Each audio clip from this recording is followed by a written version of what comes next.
Aujourd'hui, je vais te parler d'un sujet qui pique un peu, c'est ton entourage, ton environnement et l'impact que ça a sur toi, sur ta vie et sur ta réussite. Alors, c'est un sujet soit qu'on adore ou soit qu'on déteste et ça va dépendre de sa situation, bien évidemment. Commençons par les bases. Qu'on le veuille ou non, notre entourage influence sur nos croyances, sur notre façon de penser et pas que. Parce que dans la vie, on a tendance à se souvenir de nos expériences personnelles pour en tirer des leçons, mais aussi des expériences de personnes autour de nous, de ceux qui ont été proches. Parce que souvent, les moments durs qu'ils vont nous confier, eh bien, on va les vivre avec eux. Et parfois, sans même s'en rendre compte, eh bien, on va se retrouver à être conditionné par rapport à ce que eux ont vécu, par rapport aux enseignements que eux avaient attirés, mais qui ne correspondent absolument pas à ceux que nous avons besoin. Pour être plus clair, je vais te donner un exemple tout simple. Tu as peut-être une copine qui a eu une mauvaise expérience en couple, qui t'a dit on m'a fait ça, ça, ça, je ne ferai plus jamais confiance aux hommes, toi aussi parce qu'il faut faire attention à ça, ça, ça. Elle a été marquée, elle t'a transmis sa peur et toi finalement tu as adopté cette peur et tu as fini par prendre des décisions en fonction de ce jugement-là qui correspond à l'expérience négative qu'elle a eue. Alors que c'est sa réalité, ce sont ses croyances mais ça n'aurait pas dû être les tiennes. On dit souvent qu'on est la somme des 5 personnes qui nous entourent. Oui, c'est vrai et oui, c'est faux aussi. En réalité, si les 5 personnes qui t'entourent, c'est ta mère, ton père, ton oncle, ta tante, ta nièce, bon, tu vois le tableau. Mais laisse-moi te parler un peu de mon vécu. Quand j'avais la vingtaine, j'étais entourée d'entrepreneurs. Je travaillais pour mon frère entrepreneur, mes deux meilleurs amis voulaient entreprendre et les gens que je rencontrais autour de moi étaient tous des entrepreneurs, des chefs d'entreprise. Et ça a duré comme ça pendant quelques années. Alors forcément, pour moi, je voulais entreprendre. C'était la suite logique des choses. Je n'arrivais pas encore à trouver ma voie à ce moment-là. En tout cas, ce que je pensais être ma voie, s'avérait ne pas l'être. Et avec le temps, j'ai voulu reprendre mes études, avoir mon diplôme, être cadre, etc. Et je me souviens d'un poste que j'ai eu que je rêvais même pas d'avoir parce que je pensais pas que c'était possible pour moi à cette époque-là. Et j'avais rejoint un environnement dans ce travail-là que je ne connaissais pas. Je me souviens de ma première impression. J'avais l'impression d'être dans une de ces boîtes qu'on voit dans les séries américaines. Et je me disais, waouh, j'étais émerveillée. Parce que c'était le début, bien évidemment. Mais ce qui m'a marqué, c'était que ces personnes que je rencontrais, c'était des gens tellement différents de ceux que j'avais pu connaître dans ma vie. C'était des gens que j'avais jamais côtoyés. Et je me suis rendu compte de leur mode de vie. Il y en avait beaucoup qui avaient voyagé. Certains voilà, venaient d'une famille aisée, d'autres d'une famille pauvre. Et donc, je voyais les facilités de certains, et puis d'autres me racontaient leurs galères pour en arriver là. Mais je voyais que globalement, ils avaient un autre style de vie que celui que moi, on m'avait fait connaître à l'école, le parcours classique. Dans le sens où, eh bien, on ne dessine pas le même tableau scolaire selon peut-être d'où tu viens. Et en côtoyant ces nouvelles personnes, j'ai commencé à avoir de nouvelles perceptions, à m'ouvrir à de nouvelles possibilités. Alors, j'avais déjà fait un premier pas pour reprendre mes études, et ça n'a pas été l'influence de personnes directement, on va dire, mais ça a été ma décision.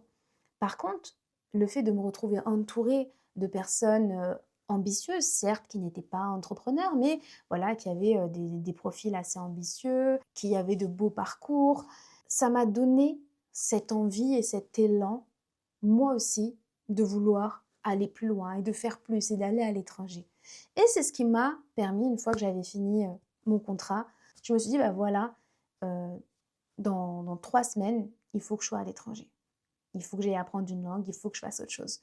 Alors que c'était un projet que j'avais depuis presque 10 ans avant. Mais c'est en rencontrant des gens qui finalement, pour qui c'était tout à fait normal de le faire que, bien moi, ça m'a paru normal de le faire. Ça veut dire que dans mon ancien environnement, ça ne me paraissait pas normal de partir vivre à l'étranger, de laisser sa famille, ses amis. Non. Et si je te raconte ça, c'est juste une anecdote pour te montrer que il y a des choses, parfois ça peut sembler évident, mais par rapport aux gens qui t'entourent, ça va t'emprisonner et t'empêcher de faire les choses. Parce que Tu vas toujours avoir peur d'être jugée, d'être critiquée, de ne pas être comprise. Parfois, certaines femmes me confient au téléphone avoir peur de ce que leur conjoint va dire. Parfois, elles me confient même que leur conjoint se moque d'elles, de leurs décisions. Et ça, en fait, je trouve ça terriblement triste. Et je trouve ça triste parce que on ne peut pas changer son entourage comme ça en claquant des doigts. Avec certaines personnes, ça sera beaucoup plus simple, mais avec d'autres, on va se demander, mais pourquoi? À quoi bon? Et parfois, on n'arrive pas à faire ce constat. Et moi, je sais que c'est quelque chose où j'ai eu beaucoup de mal avec certaines amies à accepter la vérité, la réalité. Je suis quelqu'un qui aime beaucoup embellir les choses, surtout quand j'apprécie quelqu'un. J'aime me concentrer sur le meilleur et effacer les défauts qu'a la personne. Sauf que parfois, les défauts ne sont pas acceptables. Quand quelqu'un se compare constamment à toi, quand quelqu'un ne veut pas te voir réussir, quand quelqu'un a mal au cœur quand il t'arrive quelque chose de bien, quand il est jaloux, quand il se demande pourquoi ça arrive à toi et pas à lui, à elle, eh bien c'est là que la relation devient malsaine et qu'on doit se préserver de ces ondes toxiques, du mauvais œil, de ces énergies. Alors peut-être que tu n'y crois pas, peut-être que tu y crois, mais sans en arriver à ça, c'est souvent les personnes les plus proches de nous qui nous mettent des bâtons dans les roues. Parce qu'ils ne veulent pas qu'on réussisse mieux qu'eux, ou parce qu'ils ne veulent pas nous voir briller, parce que ça leur est insupportable et que ça leur rappelle à eux leur situation qu'ils n'acceptent pas, qu'ils n'apprécient pas. Mais peut-être qu'eux n'ont pas fait encore cet effort de trouver comment se sortir de la situation dans laquelle ils sont, qu'ils n'aiment pas, pour aller vers ce qu'ils veulent. Et quand ils te voient, toi, faire ce chemin-là, bien ils se disent, mais comment elle fait? Comment elle a trouvé cette énergie-là? Comment elle a trouvé cette force-là? Pourquoi elle fait des choses? Parce que souvent, quand les gens se disent, mais pourquoi elle réussit? C'est d'abord parce que tu as fait les choses pour réussir. Contrairement à ceux qui vont parler et se dire, mais elle a de la chance, elle. Tout lui tombe du ciel, c'est facile pour elle. Alors qu'on sait que c'est faux, bien évidemment. Alors, à travers cette vidéo, j'aimerais te faire le rappel que tu n'as pas besoin d'être beaucoup entouré. Tu n'as pas besoin de beaucoup de personnes autour de toi. Tu as besoin des bonnes personnes. Et tu as besoin de mettre des limites avec les gens que tu rencontres parce que certaines personnes vont rentrer dans ta vie parce qu'elles auront vu que tu brilles, que tu réussis, ou en tout cas, elles auront détecté chez toi ce truc qui fait que tu es différente des autres.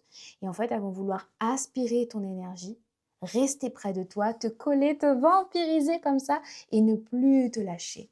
Et c'est souvent subtil, mais ces gens-là, ils s'installent auprès de toi en voulant créer une habitude et en fait, ils vont plus te lâcher. Et ça, c'est des personnes qui le font très souvent avec des gens, peut-être comme toi, hypersensibles, empathiques, qui ont le cœur sur la main, qui, même si elles n'ont pas le temps, elles se rendent disponibles pour aider leurs prochains. Il faut apprendre à mettre des limites avec ces gens-là. Il faut aussi apprendre à mettre des limites avec les gens qui te sollicitent tout le temps, qui t'empêchent d'avancer dans ta vie. Même si tu leur demandes, ils te diront non, mais moi j'ai envie que tu réussisses, j'ai envie que tu avances. Peu importe les mots que les gens te diront, regarde leur comportement et leurs actes. Regarde leur visage, leurs yeux, leur regard. Quand tu leur dis que tu es occupé sur une chose, quand tu leur dis tiens, j'ai tel objectif à atteindre, tiens, en ce moment, je suis sur tel projet. Oublie les mots. Regarde, observe. Et tu verras les signes. Tu verras qui est sincèrement heureux pour toi, qui te soutient, qui a envie que tu réussisses vraiment et qui va te dire bravo, je suis avec toi, mais qui a le visage crispé et le regard tueur et qui va essayer de t'appeler, te déranger ou te divertir et t'empêcher d'avancer vers ce que tu veux.